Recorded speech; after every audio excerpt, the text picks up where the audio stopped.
마가복음 13장. 예수께서 성전을 떠나실 때 제자들 가운데 한 사람이 말했습니다. 선생님, 저것 좀 보십시오. 저 큰 돌들하며 웅장한 건물 좀 보십시오. 예수께서 그에게 말씀하셨습니다. 이 훌륭한 건물들을 보느냐? 여기 있는 돌 하나도 그냥 쌓여 있지 않고 하나같이 모두 무너질 것이다. 예수께서 성전 맞은편 올리브 산에서 앉아 계실 때 베드로와 야고보와 요한과 안드레가 따로 나와 예수께 물었습니다. 말씀해 주십시오. 그런 일이 언제 일어납니까? 그런 일이 다 이루어진 무렵에는 어떤 징조가 있겠습니까? 예수께서 대답하셨습니다. 어느 누구에게도 현혹되지 않도록 조심하라. 많은 사람들이 내 이름으로 와서 내가 바로 그다라고 하며 많은 사람들을 속일 것이다. 전쟁이 일어난 소식과 소문이 들려도 놀라지 말라. 그런 일은 반드시 일어나야 하지만 아직 마지막은 아니다. 민족과 민족이 서로 대항에 일어나고 나라와 나라가 서로 대항에 일어날 것이다. 곳곳에서 지진이 일어나고 기근이 들 것이다. 그러나 이런 일은 해산하는 고통의 시작일 뿐이다. 너희는 정신을 바짝 차려야 한다.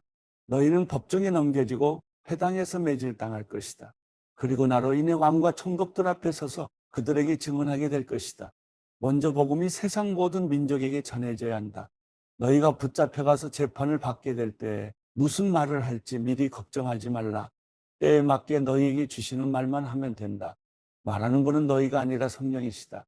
형제가 형제를, 아버지가 자식을 배신해 죽게 내어줄 것이다. 자식들이 부모를 배역해 죽게 만들 것이다.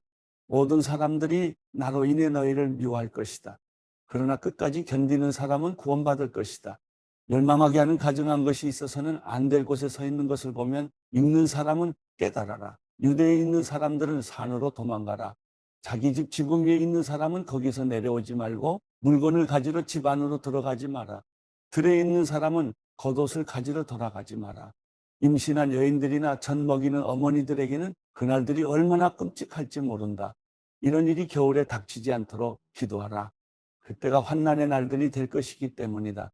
이와 같은 환난은 태초에 하나님께서 세상을 창조하신 이후 지금까지 없었고 또 앞으로도 없을 것이다.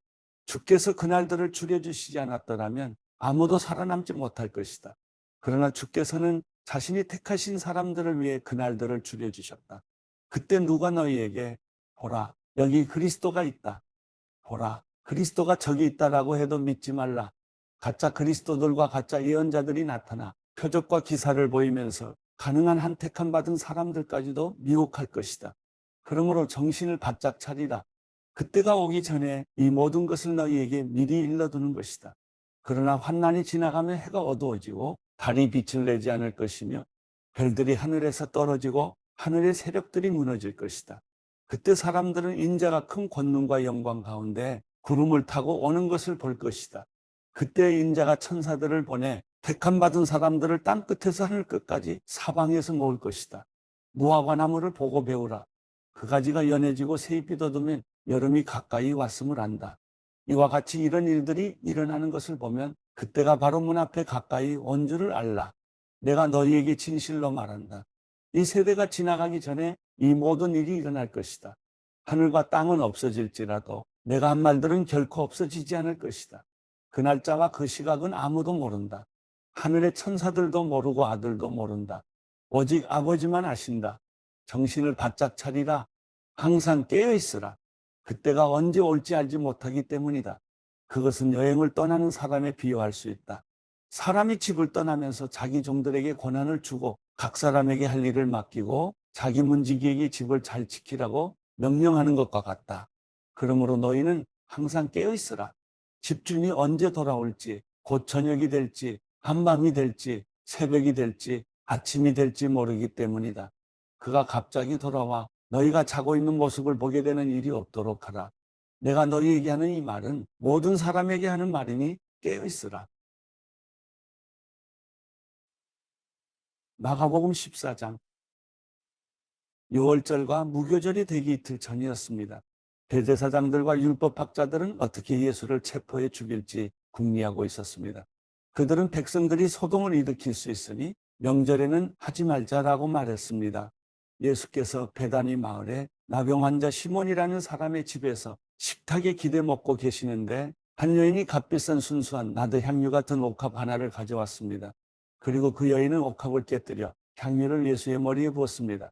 거기 있던 사람들이 화를 내며 서로 수군거렸습니다. 왜 향유를 저렇게 낭비하는가?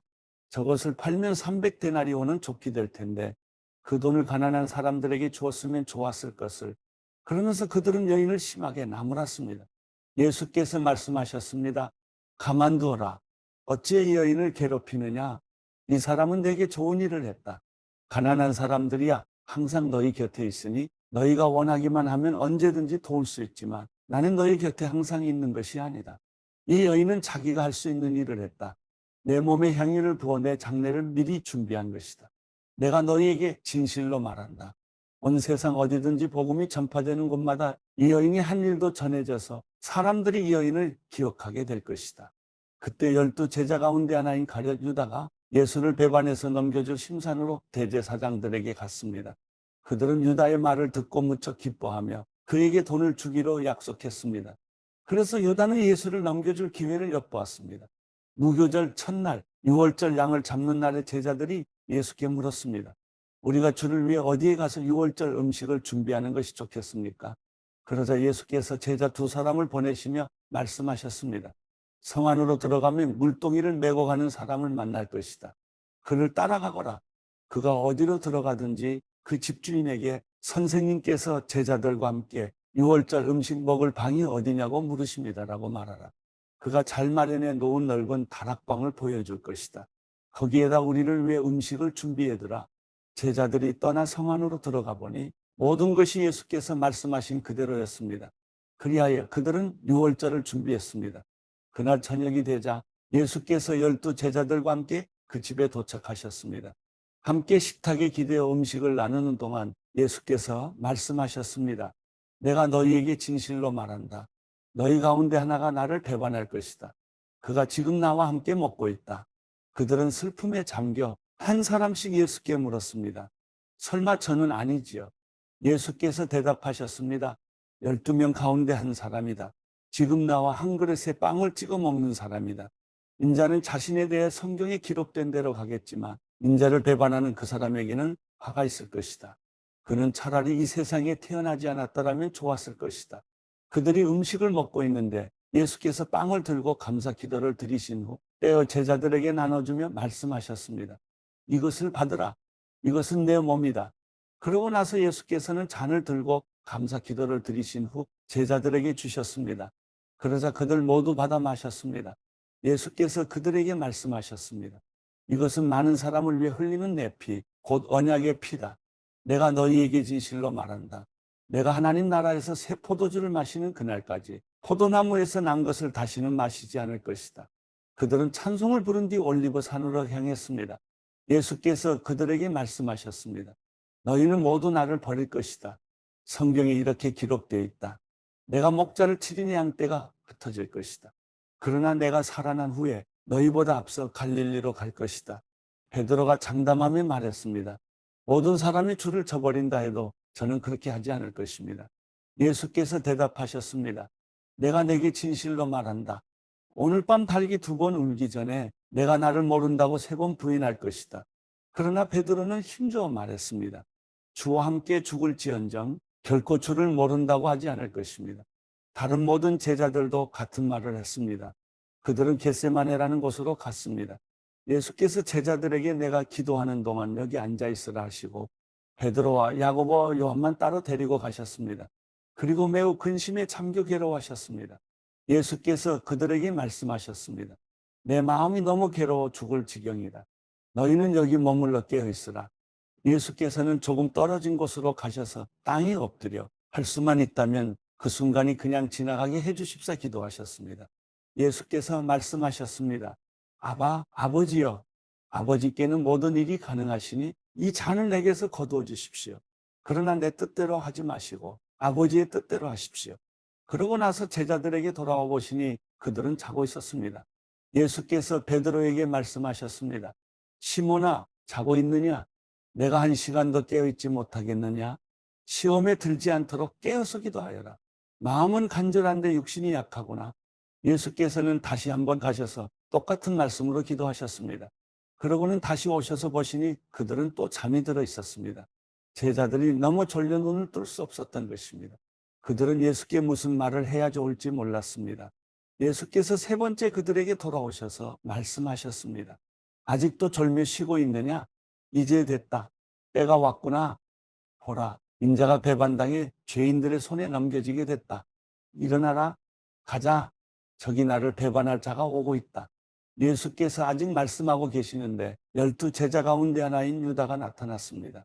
그 곁에는 칼과 몽둥이로 무장한 사람들이 함께 있었습니다. 그들은 대제사장들과 율법학자들과 장로들이 보낸 사람들이었습니다. 예수를 넘겨주는 사람이 그들과 신호를 미리 정했습니다. 내가 입을 맞추는 사람이 바로 그 사람이니 그를 붙잡아 단단히 끌고 가시오. 유다는 예수께 곧바로 다가가 선생님하고 입을 맞추었습니다. 그러자 사람들이 예수를 붙잡아 체포했습니다. 그때 옆에 서 있던 사람들 가운데 하나가 자기 칼을 빼더니 대제사장 하인의 귀를 쳐 잘라버렸습니다. 예수께서 말씀하셨습니다. 너희가 강도에게 하듯이 칼과 몽둥이를 들고 나를 잡으러 왔느냐? 내가 날마다 너희와 함께 있으면서 성전에서 가르칠 때에는 너희가 나를 잡지 않았다. 그러나 이것은 성경을 이루려고 하는 것이다. 제자들은 모두 예수를 버리고 달아났습니다. 그런데 한 청년이 맨몸에 베옷 이불을 두르고 예수를 따라가고 있었습니다. 사람들이 그를 붙잡자 그는 헛이불을 버리고 벌거벗은 채 달아나 버렸습니다. 그들은 예수를 끌고 대제사장에게로 갔습니다. 대제사장들과 장로들과 율법학자들이 모두 모여들었습니다. 베드로는 멀찌감치 떨어져 예수를 따라가 대제사장 집들에까지 들어갔습니다. 거기서 그는 경비병들 틈에 앉아 불을 쬐고 있었습니다. 대제사장들과 온 공회가 예수를 죽이려고 증거를 찾았지만 아무런 증거도 나오지 않았습니다. 많은 사람들이 예수에 대해 거짓 증거를 댔지만 그들의 증언이 서로 맞지 않았습니다. 그러자 몇몇 사람들이 일어나 예수에 대해 이렇게 거짓으로 증언했습니다. 우리는 저 사람이 내가 손으로 지은 이 성전을 헐고 손으로 짓지 않은 다른 성전을 3일 만에 세우겠다고 하는 소리를 들었습니다. 그러나 이 사람들이 한 증언도 서로 맞지 않았습니다. 그러자 대제사장이 그들 앞에 서서 예수께 물었습니다. 아무 대답도 안 할 작정이냐? 이 사람들이 너에 대해 이렇게 불리한 진술을 하고 있지 않느냐?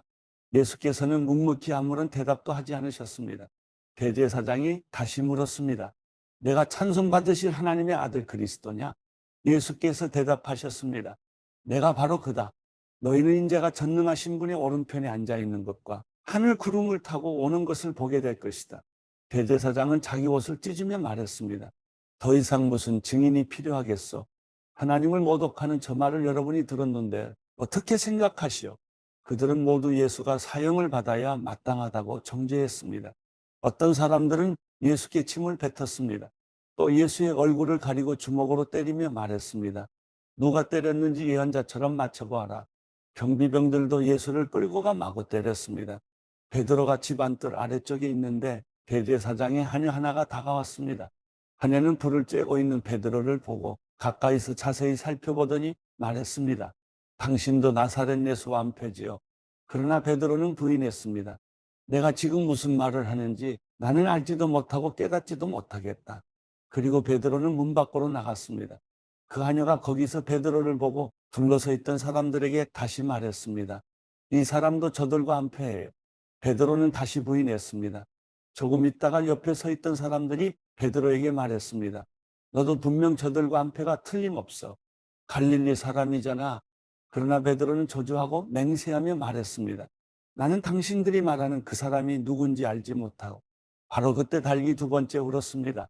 그러자 베드로는 달기 2번 울기 전에 내가 나를 3번 모른다고 할 것이다 라고 하신 예수의 말씀이 생각나 엎드러져 울었습니다.